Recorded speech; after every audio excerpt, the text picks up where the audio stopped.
과연 세월은 어머니 몸에 어떤 흔적을 남겼을까요?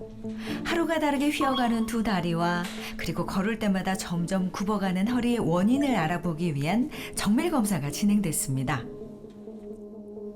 어머니는 과연 고통에서 벗어날 수 있을까요? 네, 안녕하세요. 예, 이쪽으로 앉으실까요? 이순혁 어머니의 몸은 어떤 상태인 걸까요? 우선 허리 진료부터 보기로 했습니다.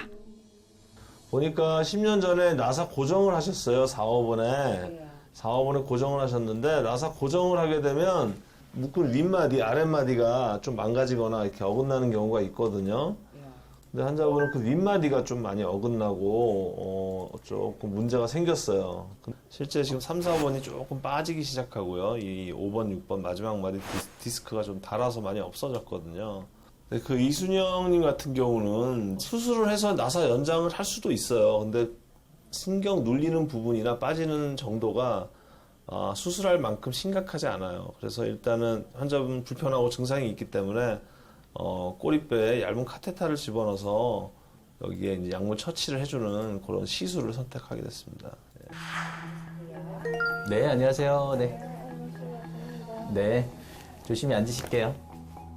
그렇다면 양쪽 무릎은 어떤 상태인 걸까요? 쇠막대기 없이는 걸을 수 없었죠.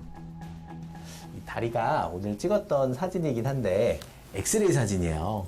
여기 보면 뼈하고 뼈 사이 여기는 이렇게 좀 떨어져 있는데 여기하고 여기는 이렇게 맞닿아 있잖아요. 예. 뼈하고 뼈하고 사이에는 연골이라는 것도 있고 연골판이라는 것도 있고 인대도 많은데 연골이 닳고 연골판이 다 상하고 나면 이렇게 붙어요. 그리고 나서 이게 시간이 지나면 이 겉에 있는 뼈도 이렇게 닳아서 뼈도 닳아요. 그래서 실제로는 왼쪽도 마찬가지고 오른쪽도 마찬가지고 다 뼈가 닳아버렸어요. 이 연골이 닳은 것뿐만 아니라 뼈까지 닳아버렸고 양쪽 무릎에 퇴행성 관절염이 진행돼서 이제 단계가 한 4단계 정도로 나눠지는데 마지막 4단계가 됐어요. 관절염 말기 상태인 어머니. 하체 양쪽 무릎이 불안정하니 상체 허리 통증은 물론 몸 구석구석이 조금씩 무너져 내리고 있었던 것이죠. 허리 수술하셨던 것도 결국에는 이제 진행을 하게 되는데 이제 변화가 나빠지게 될 텐데 허리가 나빠진 정도가 아마 더 심해질 그리고 발목이나 주변 관절도 통증이 심해지고 지금처럼 연세가 지긋하신 분들이 걷기가 쉽지 않아지면 걷는 것들이 불편해지시면 다리 힘 자체가 또 떨어지셔서 수술적인 치료나 이런 것들을 하게 돼도 점점 많이 진행해서 이 다리 근력이 없는 상태에서는 나중에는 재활도 많이 힘들어지시게 될 여지가 많아요. 어머니의 상태는 생각보다 심각했습니다. 수술이 불가피한 상황 속에서 서둘러 의료진이 한자리에 모였습니다. 검사 결과를 바탕으로 어머니에게 딱 맞는 최선의 치료 방법을 찾아야 했는데요. 72세 여자분입니다. 보스니 페인으로 내원하셨고요. 10년 동안 거동이 좀 불편하신 상태였고 최근에 이제 걷기가 더 힘들어진 상태입니다. 라이트니 그레이드 4의 오스테오아스라이티스고요. 관절면이 거의 다 소실됐고 관절이 다 망가진 상태입니다.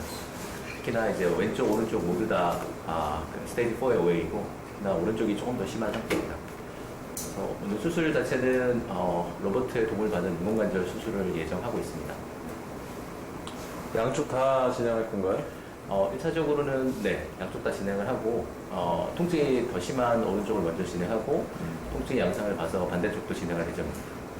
이분 같은 경우에 로봇을 사용하면은 장점이 뭐가 있나요? 무릎을 평가를 하면 굉장히 렉스한 상태라 인공관절을 수술할 때 인트라오퍼트하게 이게 리가먼트 밸런스니까 균형을 맞춰줄 수 있는 데 도움이 조금 더 될 것 같습니다.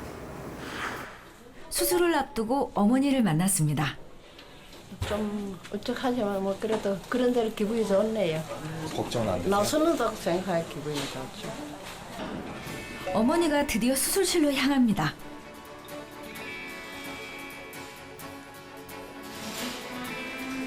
어머니 수술 좀 갖고 오세요. 예, 잘 먹고 올게요. 아, 네, 알겠습니다.